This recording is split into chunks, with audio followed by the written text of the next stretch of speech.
मित्रों नमस्कार, मैं दिनेश यादव। इस चैनल पर आपका स्वागत है। आज हम चर्चा करेंगे अरावली पहाड़ी को लेकर। आज हर सोशल साइट पर चर्चा बहस इस बात की हो रही है कि अरावली पहाड़ी को किस तरह से बचाया जाए, आखिर किससे बचाया जाए और ऐसी नौबत क्यों आई। अरावली पहाड़ी को लेकर किस तरह की चर्चा हो रही है, इस पर हम आपसे डिस्कस करेंगे। इसके पहले हम बता दें कि जो अरावली पहाड़ी गुजरात से लेकर राजस्थान होते हुए दिल्ली तक पहुंची है, यह अरावली हमारे प्राचीन भारत की एक पहचान रही है। इसे भारत भूमि की जीवन रेखा भी कहा जाता है। उत्तरी भारत में जलवायु को लेकर के सजग रहने वाली अरावली पहाड़ बहुत से आपदाओं से लोगों को बचाती है।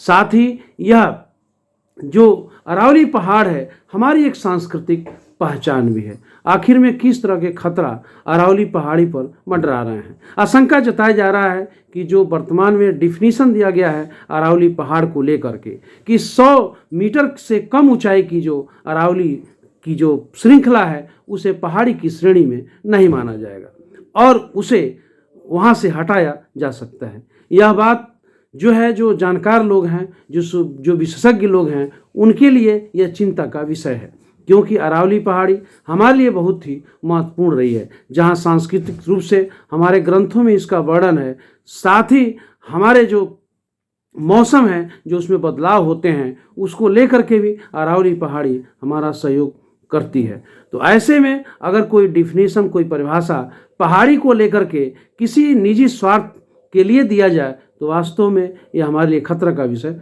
हो सकता है और बहस होना लाजमी है। तो आखिर किस तरह की बात आई है जो बहस का मुद्दा बना है। बहस का मुद्दा इसलिए बना है कि कुछ विद्वानों ने, कुछ वैज्ञानिकों ने इसकी परिभाषा यह दे दी है कि जो 100 मीटर से नीची पहाड़ी श्रृंखला है वह पहाड़ी की श्रृंखला में न रखा जाए बल्कि उसको डिस्प्लेस किया जाए, हटाया जाए। आप सभी जानते हैं कि हमारा शरीर जो बना हुआ है, अगर इसमें कभी भी आपके शरीर का एक सेल भी नष्ट होता है या किसी वजह से क्षतिग्रस्त होता है तो आपके पूरे शरीर में किस तरह का बदलाव आ जाता है और किस तरह से कष्ट आपको उठाना पड़ता है।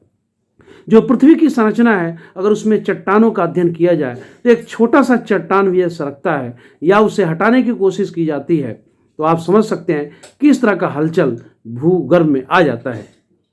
तो उसी तरह से हमारी पृथ्वी की संरचना में अरावली पहाड़ का भी एक अपना महत्व स्थान है। इकोसिस्टम की दृष्टि से भी देखा जाए तो अरावली पहाड़ी की भी अपनी एक भूमिका है। क्या किसी के स्वार्थ में अरावली पहाड़ी को नष्ट करके और प्राकृतिक संतुलन को बिगाड़ा जाए, यह उचित है?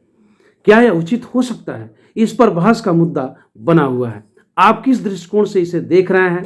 क्या हमारे प्राकृतिक संपदाओं पर किसी को यह हक दिया जाए कि वह निजी तौर पे उसका खनन करे, उसका दोहन करे और हमारे प्राकृतिक संतुलन को बिगाड़े? तो हम इस पर विस्तार से चर्चा करेंगे, लेकिन उसके पहले हम चाहेंगे कि अपना विचार कमेंट के रूप में लिखने का जरूर कोशिश करें। फिर आपसे मिलेंगे। नमस्कार।